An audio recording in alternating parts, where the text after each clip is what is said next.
Hello everyone, how are you doing today? Welcome to my channel. So today we are going to talk about waterfall photography.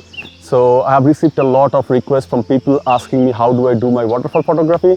A lot of people said they are dreamy, a lot of people said that they are beautiful, a lot of people said they are magical, and of course a lot of people said they are Photoshop and fake and everything.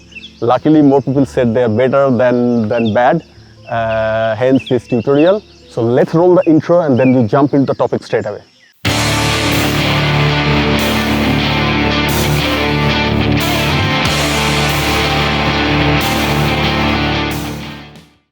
There are 4 things you need to do good waterfall photography. Number 1, a good tripod that you can use to stabilize your images and take longer exposure. Number 2, a good camera that you can use to take manual exposures and take great waterfall photographs. Number 3, a polarizer, something you can use to cut down the glare, cut down the reflection and get rich color out of your waterfall photographs. Number 4, well, it will actually not fit in the hand because that is the waterfall. So with all this, let's go and take some picture of the waterfalls.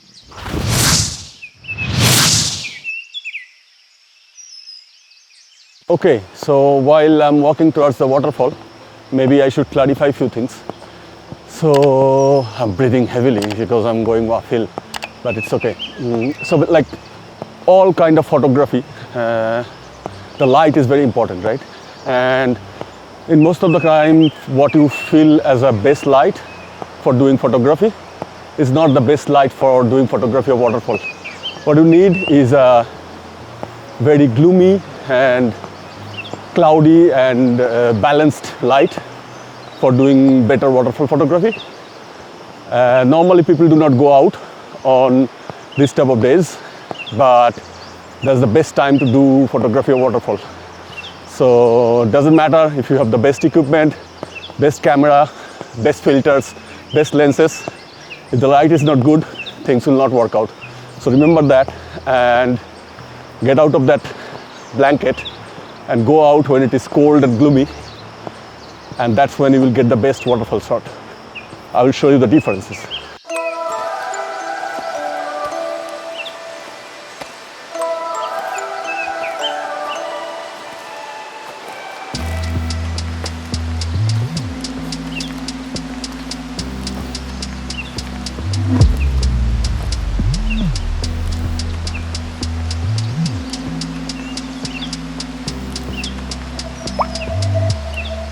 Oh, sorry for that. We indeed came here for waterfall photography and not macro.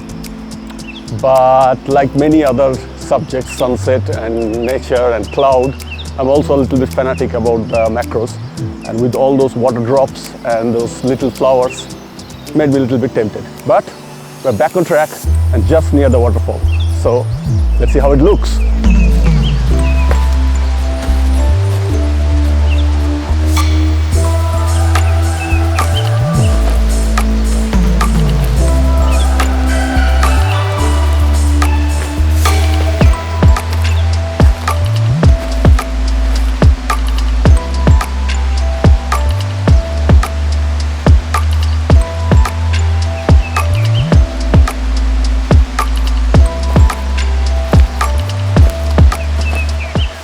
I have no idea if you can listen to me or not.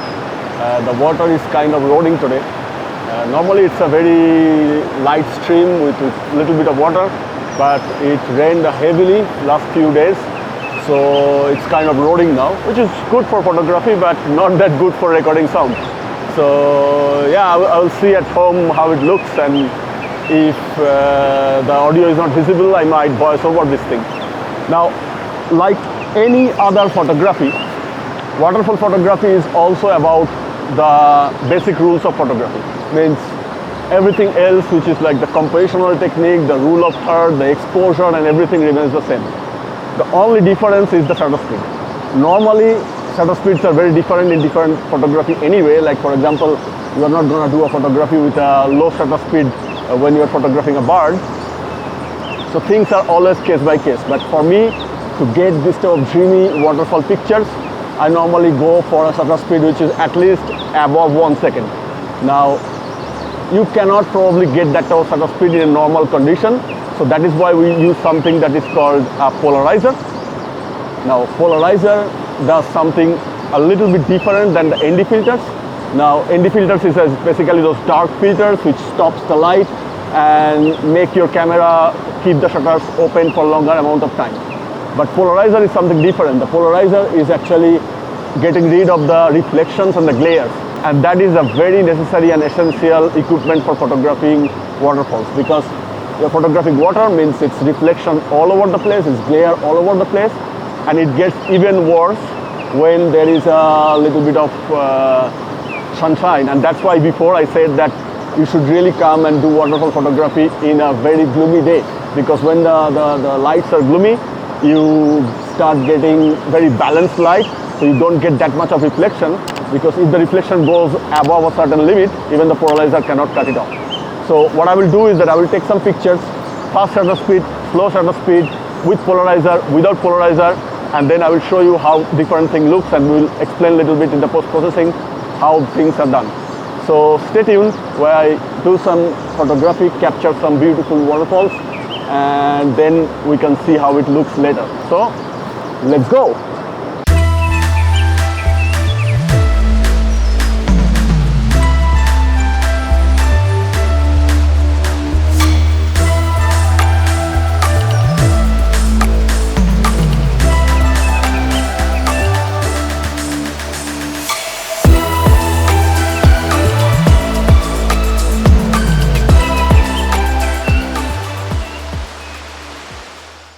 So let's go back to the digital darkroom and do some processing and see how they came out.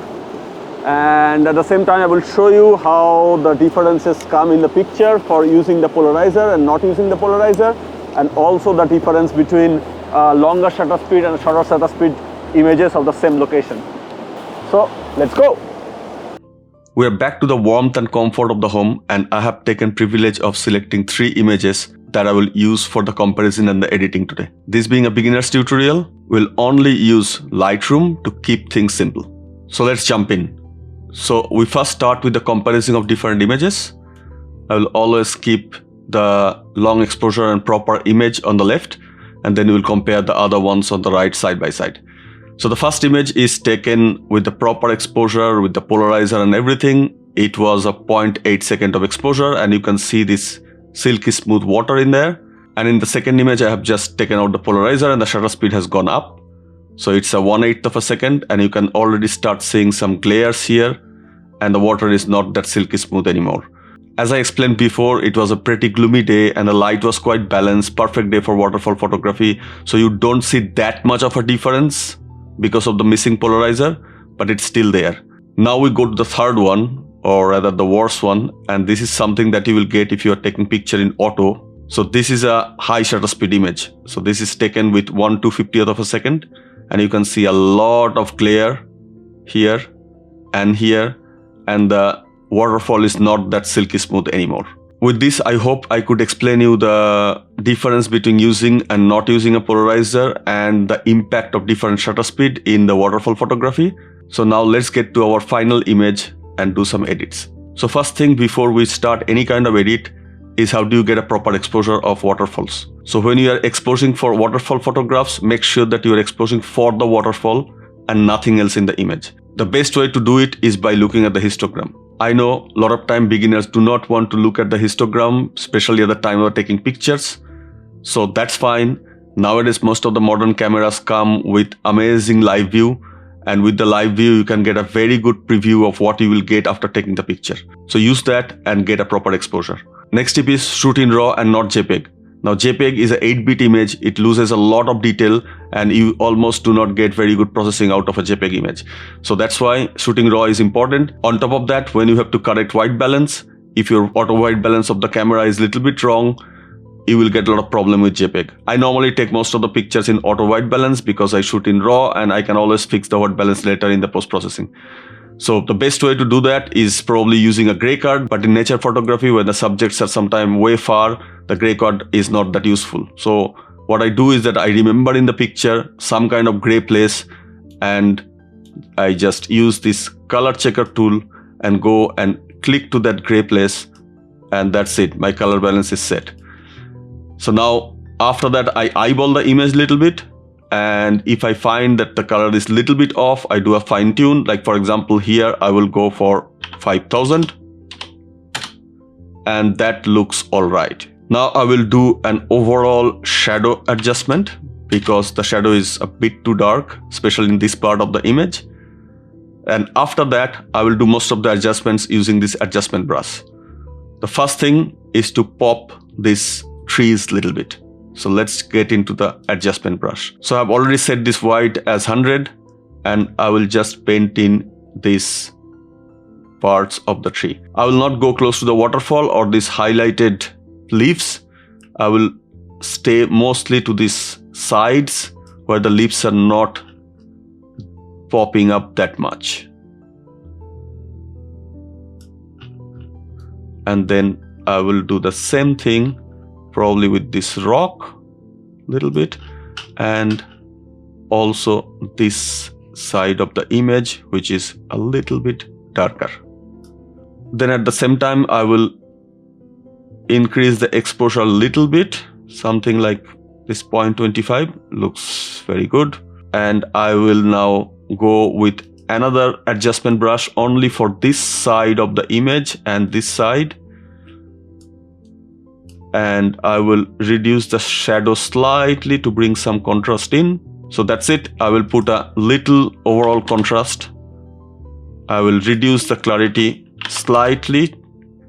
I will put a slight dehaze and slight vibrance. So that's it. The image is ready. Now the final thing is the profile correction. I always keep that enabled. Now if your lens is not listed here, it might be a little bit more work, but Lightroom has a massive list of lenses that is always listed here. So I'm assuming that if you are using any kind of lenses that are renowned and they are in the market for some time, it will be listed here. So if I remove that, you can see already a lot of vignetting is kicking in. It's not that good. So I just keep that on. Only two things to do. I like to add a post-crop vignetting. I'll just a little bit, something like -20 probably is good. And sharpening. So here I will pull 80, but not the whole thing, because if I sharpen everything, you can see that the water start getting some bad effects.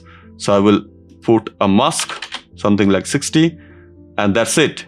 Our image is ready. Now you can export the image from here and save it in your preferred format. I normally store my images as TIFF because it is lossless, and if I have to go back and edit it later, I can do that easily, but it also takes a lot of disk space. So you have to choose wisely. So before ending, we will do a before after quickly. So this is where we started and this is where we ended.